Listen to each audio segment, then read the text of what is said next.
I got a telephone call 5 years ago. The company said, we're ready to expand internationally. We need some help. I was sort of semi-retired, right? Looking for the next exotic beach. They said, no, Mr. Rohn, we got a project for you, right? We're going to expand internationally. We could use your help. Next little while, we'll add some millions to your fortune, make it worth your while. I said, okay. I thought later, isn't that interesting that they called me? My second thought was, of course they'd call me. Who else would they call? I mean, you know, I can get the job done. Now, how come I got a telephone call worth millions? I had become valuable. Now, I'm a farm boy from Idaho. I was raised in obscurity. 1 year of college, and I thought I was thoroughly educated.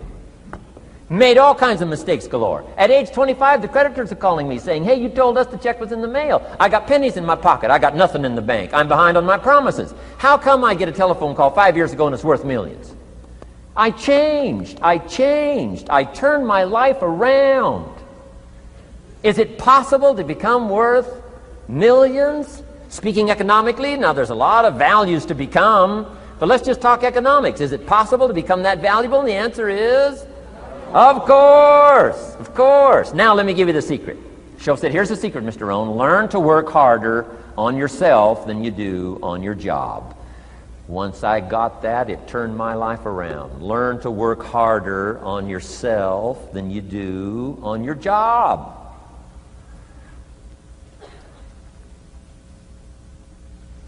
He said, if you work hard on your job, you'll make a living. If you work hard on yourself, you can make a fortune. Wow. If you would have known me at age 25, you would have said, Jim Rohn's a hard worker. If you'd have known me, you'd have said that. I'm the guy, I don't mind coming a little bit early, staying a little bit late. I don't mind that. You'd have said, well, Jim Rohn's a hard worker. You say, well, how come he's got pennies in his pocket and nothing in the bank and behind on his promises? Well, I was a hard worker, but I was working hard on my job, not on myself. I'm telling you, if you'll learn that simple little principle and start the process today, latest tomorrow, I'll give you tonight to think it over. And start this whole process of personal development, work on yourself, make yourself more valuable to the marketplace. I'm telling you, you can so dynamically change your income, and economics is the least of the values that you can start earning in terms of equity if you'll start working harder on yourself than you do on your job. Work hard on yourself and develop the skills. Work hard on yourself and develop the graces. All of the stuff necessary to become more valuable to the marketplace. I'm telling you, your whole life can explode into change. Promotions, no problem. Becoming more valuable to the company, I'm telling you, no problem. Money, no problem. Economics, no problem. Future, no problem. If you just go to work on the right thing. Not get things out there to change. Don't try to change the seed. Don't change the soil. Don't change the sunshine. Don't change the rain. Don't change the mix of seasons. Let the miracle of everything that's available work for you, and start working on the inside. Work on your philosophy. Work on your attitude. Work on your personality. Work on your language. Work on the gift of communication. Work on all of your abilities. And if you'll start making those personal changes, I'm telling you, everything will change for you. The whole world is governed by laws. The universe, in fact. Laws. We call it the law of electricity. We call it the law of gravity. There's mathematical laws, there's physical laws, speed and velocity laws, agricultural laws. There's all kinds of laws. Now that we find ourselves on the spinning planet, you just have to learn what I call the setup. Learn the setup. Life's setup. Now, we didn't set it up, but we're here, so you got to learn it. And we should learn the setup for two basic reasons. Number one, to keep from getting hurt. It's one of the major reasons for learning, so you won't get hurt. See, economically, socially, personally, you can get hurt just not knowing. Ignorance is not bliss. Ignorance is poverty. Ignorance is tragedy. You got to know, or you're going to get hurt. It's good to know not to walk out the 10-story window. That's excellent information. Now, what if a guy didn't know and he walks out? Now he's dead at the bottom. Somebody says, well, the poor guy didn't know. You got to know, or you're going to get hurt. Okay. Now, here's a parenthesis. You don't have to like the setup. I don't ask you to like how it is. That's not what's important. But it is important to learn how it is. Okay, so you don't have to like it, but you should learn it. That's what I tell the kids, right? Make sure you get the information. What you think about it, that's up to you. What you're going to do with it, that'll soon be up to you. But make sure you get it. See, there's nothing worse than being stupid. Nothing. I mean, being broke is bad, but being stupid is awful. And what's really bad is being broken stupid, right? That's about the end of the world. I mean, there isn't anything much worse than that. Unless you're sick. Sick, broken, stupid. I mean, that is it, right? There's nowhere else to go. So make sure you get the information. It's key. You don't have to like it, but learn it. If this big monstrous thing lifts up in the sky, hangs there for a little while, cuts loose, comes crashing down, boom, shakes the ground for 5 miles. And then this big monstrous thing lifts back up in the sky, hangs there for a little while, cuts loose again, comes crashing down, boom, shakes the ground for 5 miles. It just keeps doing that, this big monstrous thing, lifting up and then crashing down, boom. Now, you might come along one day and say, that's got to be a stupid arrangement, which is okay. You're entitled to your opinion. But the first thing you should learn to do is get out from under it, right? That's number one. You might have a great moral argument. You might want to shake your finger at the sky, but do it from over there, right? So you don't get smashed. It's called your basic smart. So number one, learn so you won't get hurt. Whether you like it or not, learn.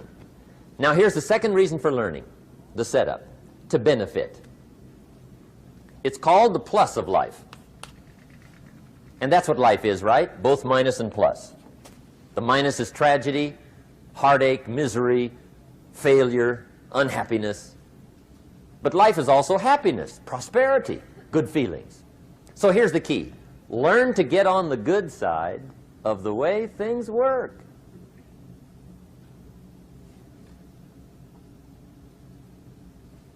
Now, here's 2 of the basic laws, and we'll take our break. Schoaf taught me these.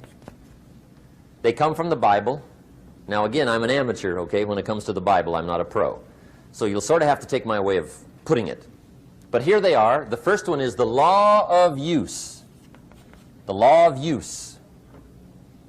And it goes something like this. Whatever you don't use, you lose. Lack of use causes loss.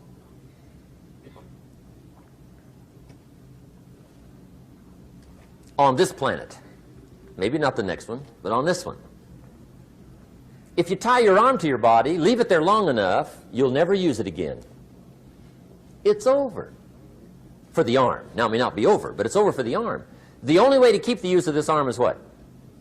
Keep using it. If you quit, you lose automatically. They don't bring it up for a vote.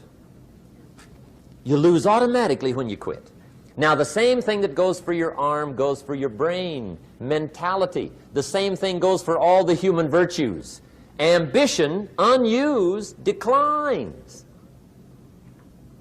Strong feelings, unused, diminish. It doesn't grow, it diminishes. Faith, unused, decreases. It's a law. Vitality, unused, diminishes. Energy, unused, decreases.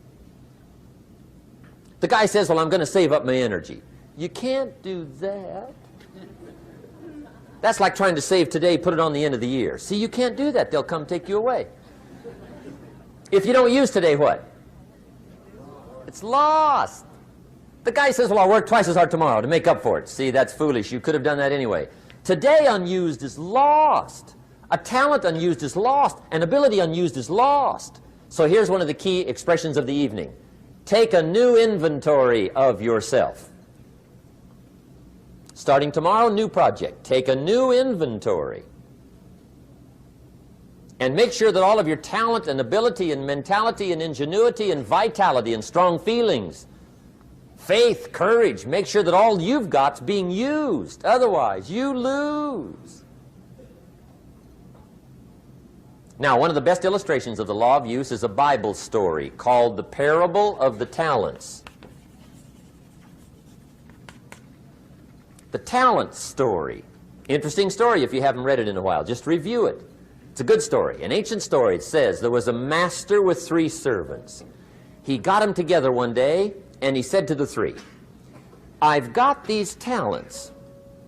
And in those ancient days, a talent was a measure of gold. And he said to the 3 servants, take these talents and see what you can do with them while I'm gone. He said, I'm taking a journey and I'll be gone for a while. When I come back, we'll get together, go over the book, see how you did. He said, here's 5 of these talents for you. 5. Here's 2 of them for you. 2. And here's 1 for you. 1. The master said, take those talents, see what you can do with them. When I come back, we'll get together, we'll go over it all. The servant said, okay. Master takes off. According to the ancient story, the master comes back from his trip. When he gets back, he gets the 3 servants together, and as he said he would, he asks, how did it go with those talents? You were 5. What happened? That servant said, well, I took the 5 talents you gave me and I put them to work. A little shaky at first, but he said things finally got rolling. And he said, I poured it on. And he said, my talents grew to 7, 8, 9, 10. He said, I doubled my talents from 5 to 10. Books will show. Master said, one heck of a job. Or something like that. He said, I gave you 2 talents, what happened? That servant said, about the same thing happened to me. I put those 2 talents to work, poured it on, they grew to 3 and then to 4. He said, I doubled my talents from 2 to 4. Books will show. Master said, well done. He said, I gave you 1 talent, what happened? That servant said, well, I took the talents you gave me and I carefully wrapped it and I dug a hole and buried it. And camouflaged it, I suppose, right, so nobody would steal it. And he said, fortunately, nobody got it. And he said, I knew you were going to be here today, so I dug it up. Here it is, safely wrapped. I did not lose it while you were gone. According to the ancient story, the master said, take that talent away from him and give it to the man that's got 10. Now you might say, well, I don't like that arrangement. The poor guy's only got 1 talent. He's already got 10. It ought to be more even. Remember, I didn't ask you to like it. But this one I would ask you to learn, because it simply means whatever you do not employ, you forfeit. It's a law. So learn well the law of use. Now here's the second one.